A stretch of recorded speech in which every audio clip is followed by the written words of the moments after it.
आज की क्लास में हम विज्ञान में अपवर्तन के नियम पढ़ेंगे। ठीक है, अपवर्तन के नियम के बारे में जानेंगे क्या है। तो देखिए, अपवर्तन के नियम क्या होता है, इसका डिफिनीशन है। अपवर्तन के दौरान जब प्रकाश की किरण विरल माध्यम से सघन माध्यम में प्रवेश करती है तो वह अभिलंब की ओर झुकती है, तथा जब प्रकाश की किरण सघन माध्यम से विरल माध्यम में प्रवेश करती है तो अभिलंब से दूर हटती है। ये बात हम कल भी आपको बताए हैं। जब प्रकाश की किरण विरल माध्यम से सघन माध्यम में प्रवेश करती है तो अभिलंब की ओर झुक जाती है, और जब प्रकाश की किरण सघन माध्यम से विरल माध्यम में प्रवेश करती है तो अभिलंब से दूर हट जाती है, जो आपको हम कल की क्लास में भी बताए हैं। जैसे यहाँ पर देखिए, ये है आपका, ये विरल माध्यम है, ये वायु है। मतलब देखिए, ये जो है आपका ये लाइन, ये पृथक करने वाला लाइन है। पृथक मतलब अलग करने वाला। तो ये आपका जो माध्यम है ना, ये यहाँ पर ये वायु है, वायु माध्यम है। तो यानी वायु जो है एक विरल माध्यम होता है, और ये लाइन के नीचे जो है ये आपका पानी है। तो पानी सघन माध्यम होता है। तो यहाँ से हम प्रकाश किरण को भेज रहे हैं, तो प्रकाश किरण यहाँ से आ रहा है तो ये यहाँ पर टकराया एक बिंदु से, तो ये अपतन बिंदु हुआ। तो यहाँ पर हम लोग अभिलंब खींचते हैं। तो अभिलंब खींचते हैं तो ये अभिलंब खींच दिए जो 90 डिग्री पर होता है। वहां से फिर ये जो जब सघन माध्यम यानी पानी में आया तो क्या हुआ कि अभिलंब की ओर जो है, अभिलंब की ओर झुक गया। ठीक है, तो वही बात है कि जब प्रकाश की किरण विरल माध्यम से सघन माध्यम में प्रवेश करता है तो क्या होता है, विरल माध्यम से अगर सघन में प्रवेश करेगा तो ये अभिलंब की ओर झुक जाता है, और सघन से विरल में जाएगा तो अभिलंब से दूर हो जाता है। ठीक है, तो ये ध्यान रखिएगा। हाँ, अपवर्तन के नियम। देखिए, अपवर्तन के दो नियम होते हैं। जो पहला नियम क्या होता है, देखिए पहला नियम है आपतित किरण, अपवर्तित किरण वह दोनों माध्यमों को पृथक करने वाले तल के अपतन बिंदु पर अभिलंब तीनों एक ही तल में होते हैं। अपवर्तन के पहला नियम क्या है, आपतित किरण अपवर्तित किरण वह दोनों माध्यमों को पृथक करने वाले तल के अपतन बिंदु पर अभिलंब तीनों एक ही तल में होते हैं। देखिए क्या है, इसका क्या मतलब है। ये आपका जो है ना, ये आपका आपतित किरण है। ठीक है, आपतित किरण। ठीक, और ये जो है ये है अपवर्तित किरण। ठीक है, और ये तो एक बिंदु पर जहां टकराया है उतना अपतन बिंदु होता है, वहां से हम लोग अभिलंब खींचते हैं। तो ये वाला और ये वाला यानी आपतित किरण और अपवर्तित किरण अभिलंब, ठीक है, ये तीनों एक ही तल में होते हैं। जिसे आपको कैसे समझा दे, जैसे मान लीजिए कि ये बोतल है, तो ये मान लीजिए कि एकदम उजला बोतल है, मान लीजिए इसमें पानी भरा हुआ है, तो इसमें अगर आप पेंसिल रखेंगे तो ये आपको टेढ़ा दिखाई पड़ेगा। क्यों, जब प्रकाश की किरण हम यहाँ से भेज रहे हैं तो ये माध्यम पानी है, मतलब वायु से माध्यम चेंज होकर के पानी में चला गया, तो इसके कारण क्या होता है कि पेंसिल टूटा हुआ यानी टेढ़ा दिखाई पड़ता है। तो क्या प्रकाश की किरण यूं किया, ऐसे अगर टेढ़ा दिखाई दे रहा है तो ऐसे ये यूं निकल गया। तो कहने का मतलब जिस बिंदु पर गया उस बिंदु पर हम एक 90 डिग्री खींचेंगे, और जहां से वो किरण मुड़ गया वो तीनों एक ही तल में होते हैं। ठीक है, तो वही बात है यहाँ पर कि आपतित किरण अपवर्तित किरण वह दोनों माध्यमों को पृथक करने वाला, मतलब ये आपका वायु है, ये दूसरा माध्यम है, और ये आपका पानी है, ये दूसरा माध्यम है, दोनों अलग अलग माध्यम है। तो ये लाइन जो है ये पृथक कर रहा है, दोनों को अलग कर रहा है कि भाई ये लाइन यहाँ से बता रहा है कि ऊपर है आपका वायु जो विरल माध्यम है, और नीचे जो है ये है आपका पानी जो सघन माध्यम है। तो ये पृथक कर रहा है, अलग कर रहा है। तो वही है कि आपतित किरण पर अपवर्तित, आपतित किरण मतलब ये, अपवर्तित किरण मतलब ये, वो दोनों माध्यमों को पृथक, दोनों माध्यम को पृथक ये वाला सतह कर रहा है, करने वाला तल अपतन बिंदु, अपतन बिंदु यहाँ पर है जहाँ पर एक बिंदु पर टकराता है। अभिलंब तीनों, ये अभिलंब तीनों क्या है, एक ही तल में होते हैं। आपको ध्यान रखना है ये बात। ठीक है, तो ये पहला नियम है आपका। दूसरा नियम देखिए क्या है, दूसरा नियम, प्रकाश के निश्चित वर्ण व निश्चित माध्यमों के युग्म के लिए अपतन कोण की ज्या व अपवर्तन कोण की ज्या का अनुपात सदैव एक नियतांक होता है। देखिए दूसरा नियम है थोड़ा सा ध्यान रखने वाला, क्योंकि ये थोड़ा हैवी है। क्या है दूसरा नियम? किसका? अपवर्तन के दूसरा नियम। देखिए फिर से, प्रकाश के निश्चित वर्ण व निश्चित माध्यमों के युग्म के लिए अपतन कोण की ज्या व अपवर्तन कोण की ज्या का अनुपात सदैव एक नियतांक होता है। इसका मतलब समझते हैं। जिससे देखिए यहाँ पर ये है, ये एक फिगर बना रहे हैं। ये तो आप जान रहे हैं कि सतह है एक पृथक करने वाला, जो ऊपर है आपका सघन माध्यम और नीचे है आपका विरल। मतलब ये है सघन माध्यम। M1 से हम दर्शाए हैं सघन माध्यम को, और M2 है नीचे। M2 जो हो जाएगा आपके पास नीचे मान लीजिए M1 और नीचे मान लीजिए M2। ठीक है,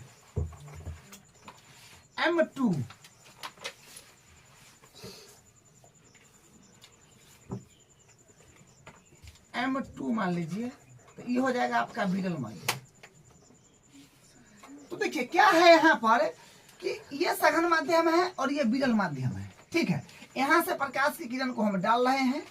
ठीक, तो ये कहाँ आ रहा है? सघन माध्यम से प्रकाश की किरण को डाले तो ये सतह पर टकराया एक बिंदु पर, जिसको अपतन बिंदु बोलते हैं। यहाँ से अभिलंब नीचे, तो ये आया विरल माध्यम में। तो ये क्या हुआ? अभिलंब से अभिलंब की ओर जो है थोड़ा सा झुकेगा। ठीक है, वो झुकेगा, वो तो बात हम लोग समझते हैं। ठीक है, लेकिन कहने का मतलब क्या है कि इस आपतित किरण मतलब आने वाला किरण, आपतित किरण, और यहाँ से जो ये यहाँ जो आया है दूसरा माध्यम में, इसको बोलते अपवर्तित किरण।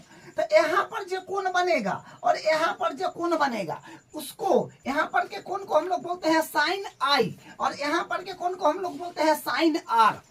ठीक है, उसी को बोलते हैं ज्या। ये क्या है? प्रकाश के निश्चित वर्ण व निश्चित माध्यमों के युग्म के लिए अपतन कोण की ज्या। अपतन कोण मतलब यहाँ आने वाला किरण से बनेगा अपतन कोण ज्या। ज्या मतलब साइन आई, आई लिखा हुआ है, इसको साइन आई मान लेंगे। अपवर्तन कोण की ज्या मतलब ये जो कोण है, ये जो ये दूसरे माध्यम में है, ये तो ये हुआ आपका अपवर्तन, इसको आर। ठीक है, आर बोलेंगे। उसी ज्या का अनुपात एक नियतांक होता है। मतलब यहाँ पर जो कोण बनेगा और यहाँ पर कोण बनेगा, दोनों का अगर अनुपात लेंगे तो एक स्थिरांक आएगा। जैसे हम लोग क्या बोलते हैं, परावर्तन में क्या पढ़े थे कि आपतन कोण और परावर्तन कोण दोनों बराबर होते हैं। तो यहाँ पर वो बात नहीं है। साइन आई माने अब क्या है, ये आपका है ये अपतित किरण, ये अपवर्तित किरण। तो अपतित किरण को हम लोग बोलेंगे साइन आई, ये अपवर्तित किरण को बोलेंगे ये अपतित किरण, तो साइन आई। अपवर्तित किरण साइन आर। तो दोनों का अनुपात लेंगे तो एक नियतांक आएगा जो फिक्स वैल्यू होगा। ठीक है, लेकिन कब? क्या बोला है? प्रकाश के निश्चित वर्ण, वर्ण मतलब होता है रंग। प्रकाश का मतलब जैसे हमें ये प्रकाश है, मान लीजिए कि हम लाल रंग का प्रकाश लिए फिक्स कर लिए, हम प्रकाश जो है ये लिए हैं लाल रंग का। ठीक है, तो निश्चित वर्ण मतलब आपको फिक्स कर लेना है कि प्रकाश कैसा ले रहे हैं, बैगनी, लाल, पीला, हरा। हम लाल लिए हैं, फिक्स कर लिए। ठीक है, माध्यमों के युग्म मतलब माध्यम का युग्म भी फिक्स कर लीजिए। मान लीजिए माध्यम का युग्म फिक्स कर लिए कि ऊपर है सघन, नीचे है विरल, फिक्स कर लिए। क्या समझे? देखिए प्रकाश की किरण को फिक्स कर लीजिए, अब कैसा प्रकाश किरण को भेज रहे हैं, और माध्यम का युग्म फिक्स कर लीजिए। तो हम लोग फिक्स कर लिए कि ऊपर रहेगा सघन, नीचे रहेगा विरल। ठीक, तो यहाँ पर अगर आप जितना पास से, जैसे मान लीजिए कि ये है, ये तो अभिलंब है, और यहाँ से मान लीजिए कि इतना अभिलंब से इतना हट करके हम ये प्रकाश किरण को भेजे हैं, तो ये इतना इधर होकर के चला गया। तो मान लीजिए कि यहाँ पर का जो कोण होगा, मान लीजिए यहाँ पर का कोण, यहाँ पर का कोण अगर मान लीजिए कि ये होगा 30 डिग्री। ठीक है, समझने के लिए। और मान लीजिए यहाँ पर क्या कोण होगा, मान लीजिए 25 या 20 डिग्री। ठीक है, तो इसका अनुपात जो होगा एक नियतांक होगा। ठीक है, और मान लीजिए कि फिर यही मतलब दूसरा केस लेते हैं। पहला केस है, मान लीजिए दूसरा केस है, ये केस 2 मान लीजिए। ठीक है, तो इसमें हम क्या कर रहे हैं कि जैसे मान ली कि ई अपने पास में ये एक पृथक करने वाला सतह है और यहाँ पर एक अभिलंब है। अब हम कह रहे हैं कि नहीं यहाँ से हम हरा प्रकाश की किरण को एकदम ऐसे भेज रहे हैं, इसके सटा के भेज रहे हैं, तो इसके सटा के यूं निकल जाएगा।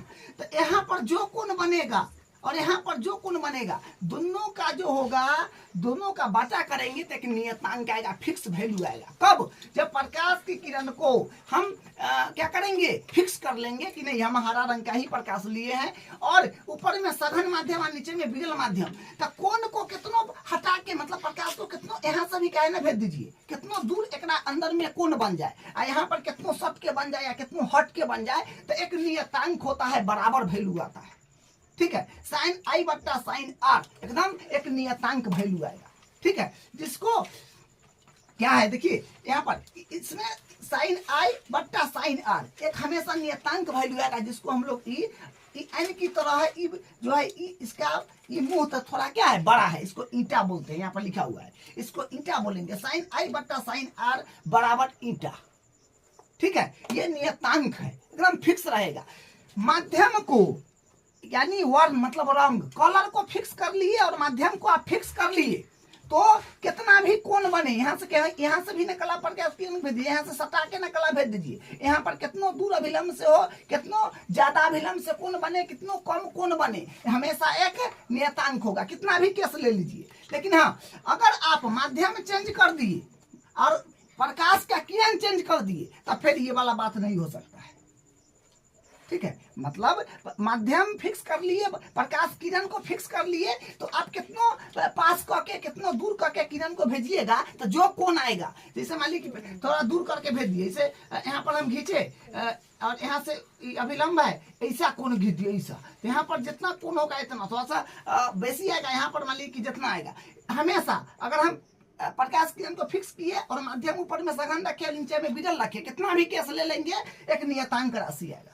इस केस में ये ध्यान रखना है। तो दूसरा केस में देखिए क्या है कि यहाँ पर जो है कोण यहाँ पर कुछ अलग है, यहाँ पर अलग है। ठीक है, तो यहाँ पर भी इसको ई माध्यम को M1 माने हैं, जो कि ये भी सघन है, सघन है। ठीक है, और ये जो है आपका M2 ये विरल है, विरल है। ठीक है, तो साइन आई बट्टा साइन आर बराबर, मतलब इसको ई कोण को हम लोग I2 माने हैं, ई कोण को हम लोग R2 माने हैं। अपतित किरण, अपवर्तित किरण, अपतित किरण मतलब साइन आई, अपवर्तित किरण मतलब साइन आर, तो ई कोण को हम लोग आई से दर्शाएंगे, तो इसको I2 मान लिए, इसको R2 मान लिए, यहाँ पर I1 मान लिए, इसको I2 मान लिए, क्योंकि इसी का दूसरा केस है। ठीक है, तो साइन I2 बट्टा साइन R2 बराबर फिर हो जाएगा ईटा, मतलब स्थिरांक। ठीक है, अब देखिए क्या है कि प्राप्त होने वाले स्थिरांक को हम अपवर्तनांक कहते हैं। मतलब प्राप्त होने वाला स्थिरांक, मतलब जो भी स्थिरांक प्राप्त होगा यहाँ पर, इसका वैल्यू बट्टा इसका वैल्यू करने पर जो आएगा, इसका वैल्यू बट्टा इसका वैल्यू करने पर जो आएगा, उसको हम लोग क्या बोलते हैं, स्थिरांक। यही तो स्थिरांक है जिसको हम लोग ईटा बोलते हैं, ये स्थिरांक वैल्यू है। ठीक है, अब देखिए आपको बेसिक बात कुछ बताते हैं। त्रिकोणमितीय फलन होता है 6 गो, जिसको हम लोग त्रिकोणमितीय रेशियोज बोलते हैं, अनुपात। त्रिकोणमितीय फलन क्या होता है, 6 गो, जो होता है sine cos tan cosec sec cot. ठीक है, ये जो त्रिकोणमितीय फलन जो है ना, ये एक मशीन है। जैसे आप सपोज दैट मान लीजिए कि आटा पीसने वाला मशीन है, तो आप उसको गेहूं देते हैं, तो आप यहाँ पर ऐसे मशीन है, कुछ इसमें लगा हुआ है, अंदर कुछ प्रक्रिया करके इधर आपको आटा दे देता है, आटा दे देता है। उसी प्रकार sine cos tan cosec sec cot, ये त्रिकोणमितीय फलन है, जो 8 क्या गो है, 6 गो है। ये त्रिकोणमितीय फलन 6 है, ये एक मशीन है, फंक्शन है, जो क्या काम करता है। आप यहाँ पर कोई कोण रखिए, कोई कोण 30 डिग्री 40 डिग्री 50 डिग्री 60 डिग्री कुछ रखिए, एक संख्यात्मक मान जो है फिक्स है, वो आपको एक संख्यात्मक मान आपको दे देगा। ठीक है, एक संख्यात्मक मान दे देगा, मतलब जैसे मान लीजिए हम साइन ले लिए, साइन लिए तो साइन में कोई भी कोण रखे, मान लीजिए यहाँ पर हम 30 डिग्री का रखे, तो 30 डिग्री का रखे, तो मशीन में जा गया मिक्सर उच्चर करके कुछ बना उना के एक संख्यात्मक मान दे दिया। ठीक है, कोई भी कोण रखिएगा साइन के अंदर, तो वो एक संख्यात्मक मान दे देगा, वो फिक्स होता है। ठीक है। जैसे यहाँ पर देखिए त्रिकोणमितीय फलन में त्रिकोणमितीय फलन, इसमें देखिए कोण साइन सारा साइन है, sine 0, sine 30, sine 45, sine 60, sine 90। तो साइन 0 डिग्री रखिएगा तो आपको 0 आ जाएगा। साइन 30 डिग्री, साइन एक मशीन है, उसमें हम 30 डिग्री कोण भर दिए तो कितना वो दे दिया हमको, 1/2 दे दिया। ये संख्यात्मक मान है, फिक्स है। साइन 45, साइन एक मशीन है, उसमें हम 45 डिग्री भरे, हमको 1/√3 दे दिया। साइन 60, साइन के अंदर हम 60 डिग्री कोण भरे तो वो हमको √3/2 दे दिया। साइन के अंदर हम 90 डिग्री कोण भरे तो हमको 1 दे दिया। तो ये एक जो है मशीन है, समझिए जो मशीन है हमको एक संख्यात्मक मान जो है दे देता है जो फिक्स वैल्यू है। ठीक है, देखिए क्या है, कुछ बात को देख लीजिए कि अपवर्तन के दूसरे नियम को ही स्नेल का नियम कहते हैं। ये बात भी याद रखिएगा कि अपवर्तन के दूसरा नियम को ही हम लोग स्नेल का नियम कहते हैं। स्नेल का नियम किसको बोलते हैं? अपवर्तन के दूसरे नियम को ही हम स्नेल का नियम बोलते हैं। अब अपवर्तन का दूसरा नियम क्या है तो आप डायरेक्ट याद रख सकते हैं, साइन I बट्टा साइन R बराबर स्थिरांक चाहे ईटा। अपवर्तन के दूसरा नियम क्या है? साइन I बट्टा साइन R बराबर ईटा। साइन I मतलब अपतन कोण की जया, साइन R अपवर्तन कोण की जया का स्थिरांक वैल्यू होता है। तो ये क्या होता है आपका अपवर्तन कोण का दूसरा नियम होता है। तो अपवर्तन कोण के दूसरा नियम को ही हम लोग स्नेल का नियम बोलते हैं, जो साइन I बट्टा साइन R एक स्थिरांक होता है। एग्जाम के दृष्टि से इंपॉर्टेंट है, आप ध्यान रखेंगे। अब हम लोग अगले क्लास में इसका अगला टॉपिक करेंगे।